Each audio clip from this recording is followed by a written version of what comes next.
ಗಂಡ ಸತ್ತರೆ ಸ್ತ್ರೀ ಬೆಂಕಿಗೆ ಹೋಗಿ ಆಹುತಿ ಆಗಬೇಕಾಗಿತ್ತು.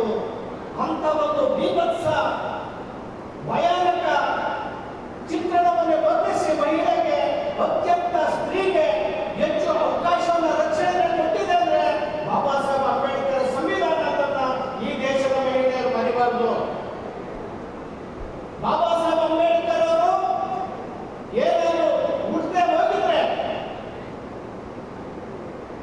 ಇವತ್ತು ಒಂದು ಸಮುದಾಯ, ಅನೇಕ ಸಮುದಾಯಗಳು 429 ಸ್ಪೃಶ್ಯ ಜಾತಿಗಳೇನಿದ್ದಾವೆ, ಆಗಿನ ಪುಷ್ಪಂತ ಜಾತಿಗಳು ಮೈಗೆ ಬಟ್ಟೆ ಅಂದರೆ ಬೆತ್ತೆ ಓಡಾಡಬೇಕಾಗಿತ್ತು, ಒಟ್ಟಿಗೆ ಅನ್ನ ಇಲ್ಲದೆ ತಿನ್ನಬೇಕಾಗಿತ್ತು.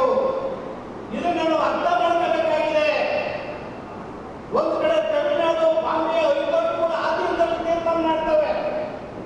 ಏನ್ ತೀರ್ಮಾನ ಕೊಡ್ತವೆ ಅಂದ್ರೆ ಮಹಿಳೆ ಆ ದಿನದಲ್ಲಿ ಕೇರಳದ ಮಲಬಾರ್ ಪ್ರದೇಶದಲ್ಲಿ ಮೇಲುಡಿಗೆಯನ್ನು ಕೊಡಬೇಕಾಗಿರಲಿಲ್ಲ.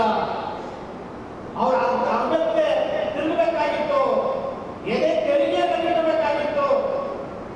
ಅಂತ ಒಂದು ಮಹಿಳೆ ಅಸಮಾನತೆಯನ್ನ ಸಂವಿಧಾನದಲ್ಲಿ ನಿಷೇಧವನ್ನು ಮಾಡಿ ಮಹಿಳೆಯರಿಗೆ, ಸ್ತ್ರೀಗೆ ಅತ್ಯಂತ ಅವಕಾಶ ಪಡೆದಂತ ಅತ್ಯಂತ ಮಾನವತಾವಾದಿ ಯಾರಾದ್ರೂ ಇದ್ರೆ ಅದು ಬಾಬಾ ಸಾಹೇಬ್ ಅಂಬೇಡ್ಕರ್ ಅನ್ನೋದನ್ನ ನಾವು ಅರ್ಥ ಮಾಡ್ಕೋಬೇಕಾಗಿದೆ.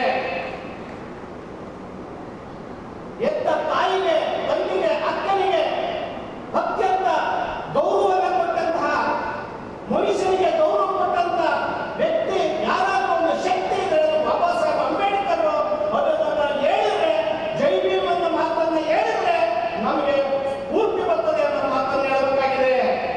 ಜೈ ಭೀಮ್ ಅನ್ನೋ ಪದ ಕೊರೆಗಾವಲ್ಲಿ ಯುದ್ಧವನ್ನು ಮುಗಿಸಿ ಕೊರೆಗಾವಿನ ನೀರನ್ನ ಸಾಗರದಲ್ಲಿ ಹೋಗುದು ಜೈ ಭೀಮ್ ಅಂತ ನಮ್ಮ ಸೇನಾನಿಗಳು ಹೇಳಿದಂತ ಆ ಒಂದು ಘೋಷಣೆ ಏನಿದೆ, ಇವತ್ತು ಕೂಡ ಆ ಘೋಷಣೆ ನಮಗೆ ಅತ್ಯಂತ ಚೈತನ್ಯವನ್ನು ಕೊಟ್ಟಿದೆ.